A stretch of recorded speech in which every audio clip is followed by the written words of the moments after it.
বিএনপির সিনিয়র নেতাদের বিরুদ্ধে মানহানিকর বক্তব্যের প্রতিবাদে। বিস্তারিত থাকছে এম এ শাহিন হোসেনের প্রতিবেদনে ও ক্যামেরায় ছিলেন সাইদুর রহমান। কুষ্টিয়ার কুমারখালী উপজেলা ও জেলা বিএনপির সিনিয়র নেতাদের বিরুদ্ধে উস্কানিমূলক ও মানহানিকর বক্তব্যের প্রতিবাদে জেলা বিএনপির যুগ্ম আহ্বায়ক শেখ সাদির বহিষ্কার চেয়ে প্রতিবাদ সমাবেশ করেছেন কুমারখালী উপজেলার নন্দলালপুর বিএনপির সার্চ কমিটি ও অঙ্গ সংগঠনের নেতৃবৃন্দ। নন্দলালপুর ইউনিয়ন বিএনপির সার্চ কমিটির অন্যতম পরীক্ষিত নেতা মোহাম্মদ আব্দুর রাজ্জাক মেম্বার, সাবেক দিয়ানত আলী, ওয়াজেদ আলী অনা, কামিন, মাহফুজুল আলম, নন্দলালপুর ইউনিয়ন যুবদলের আহ্বায়ক শামীম রেজা, সিনিয়র যুগ্ম আহ্বায়ক আশরাফুল আলম, জেলা ছাত্রদলের সদস্য কাঞ্চন হোসেন সহ অনেকে উপস্থিত ছিলেন। বক্তারা বলেন, কুষ্টিয়া জেলা বিএনপির যুগ্ম আহ্বায়ক শেখ সাদি তার মতের বিরুদ্ধে কোনো কাজ হলে সে সকল ব্যক্তিদের লাঠি পেটা করার হুমকি প্রদান করে। সেটা দলীয় গঠনতন্ত্রমূলক ও দলীয় শৃঙ্খলা ভঙ্গের অপরাধ। 5ই আগস্টের আগে শেখ সাদি বাংলাদেশ আওয়ামী লীগের যুগ্ম সাধারণ সম্পাদক মাহবুবুল আলম হানিফের সাথে ব্যবসায়িক পার্টনার ছিলেন এবং সোশ্যাল মিডিয়াতে হানিফের সাথে শেখ সাদির অনেক ছবি দেখা গেছে। কুমারখালী আওয়ামী লীগের শীর্ষ নেতৃবৃন্দ শেখ সাদির এশিয়র গ্রুপের ঢাকার ফ্ল্যাটে এখনও আছে এবং আওয়ামী লীগের সাংগঠনিক সম্পাদক ফরিদ উদ্দিন ও তার ছেলে এশিউর গ্রুপের কর্মরত আছেন। উপজেলা বিএনপি যুবদল, নন্দলালপুর ইউনিয়ন বিএনপির সহ সকল অঙ্গ সংগঠনে শেখ সাদির এমন কর্মকাণ্ডের বিরুদ্ধে জেলা বিএনপি ও কেন্দ্রীয় নেতৃবৃন্দের কাছে তদন্ত সাপেক্ষে তার বহিষ্কারের দাবি জানান।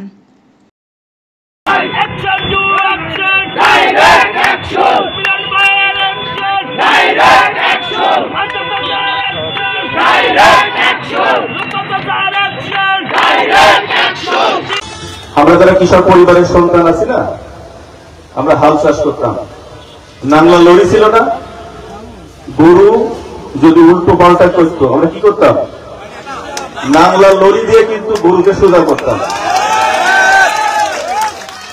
এটা আমার ইউনিয়ন, এটা আমার উপজেলা। এখানে শহীদ প্রেসিডেন্ট জিয়াউর রহমানের দল বিএনপি, এই বিএনপিকে নিয়ে, এই নেতা কর্মীদেরকে নিয়ে যদি কেউ সিনেমিনি খেলে তাকে এই বাংলা লড়িতে সাইজ করতে হবে।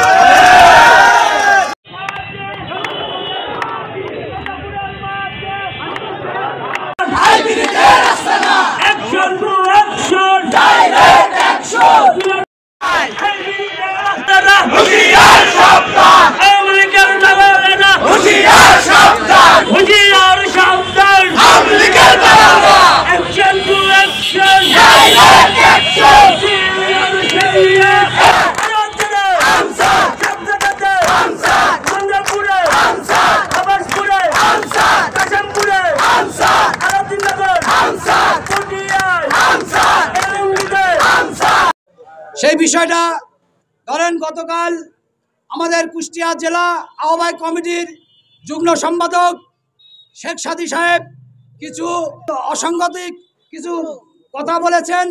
সেই কথার প্রতিবাদ উপলক্ষে আজ আমরা এই জায়গাটা সমবেত হয়েছি।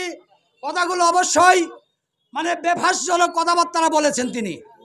আমার কথা হচ্ছে, আমরা দল করি, সিনিয়র নেতা যারা আছেন তাদের সম্বন্ধে একটা বেফাস কথা বলা অবশ্যই ঠিক হবে না।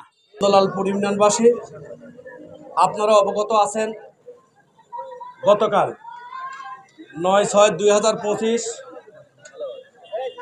রোজ সোমবার সন্ধ্যা 6 ঘটিকার সময় আলাউদ্দিননগর মাঠে পথসভায় একটি বক্তব্য শেখ সাদি বলেন, কুমারখালী উপজেলা কুষ্টিয়া জেলা বিএনপির বিরুদ্ধে মিথ্যা ও মানহানিকর বক্তব্য দেন।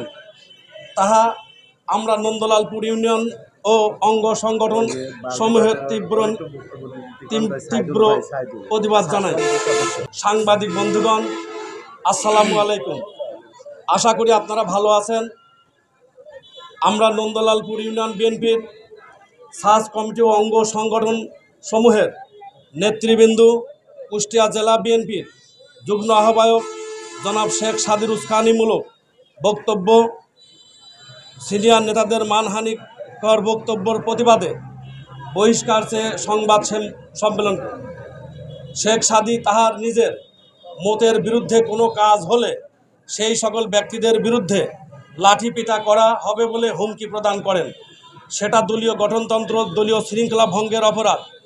শেখ সাদী কুমারখালী উপজেলা ও কুষ্টিয়া জেলা বিএনপির উপর সিনিয়র ব্যক্তিদের নিয়ে মানহানিমূলক বক্তব্য প্রদান করেন। তাহা তৃণমূল নেতাকর্মীদের মাঝে ব্যাপক ক্ষোভের সৃষ্টি হয়। আওয়ামী লীগের দোসর চাকরিতে বহাল তবিয়তে আছে। কুমারখালী থানা আওয়ামী লীগের সাংগঠনিক সম্পাদক ফরিদ উদ্দিন ও তাহার পুত্র, আমরা নন্দলালপুর ইউনিয়ন বিএনপি ও অঙ্গ সংগঠন সমূহ তৃণমূল নেতৃবৃন্দ জনাব শেখ সাদীর এহেন কর্মকাণ্ডের প্রতিবাদে কুষ্টিয়া জেলা বিএনপি ও কেন্দ্রীয় নেতৃবৃন্দর কাছে তদন্ত সাপেক্ষে তাহা দ্রুত বহিষ্কারের দাবি জানাচ্ছি। আপনারা জানেন গতকালকে এই আলাউদ্দিন মোড়ে আমাদের কতিপয় এক নেতা, কুষ্টিয়া জেলা বিএনপি যুগ্ম সম্পাদক, তিনি বলেছেন যে নেতারা যদি কথা না শোনে তাদের নাংলা লরিতে সুদা করতে হবে। আমি ধিক্কার জানাই আপনাকে। আপনার কত লাঠি হয়েছে, আপনি আসেন, আমরা দেখি আপনার লাঠির কত জোর আছে। তাই বলে আপনার সিনিয়র হয়ে থাকবেন, আপনার সিনিয়র কোন নেতা নিয়ে বাদে কোনো মন্তব্য করবেন না।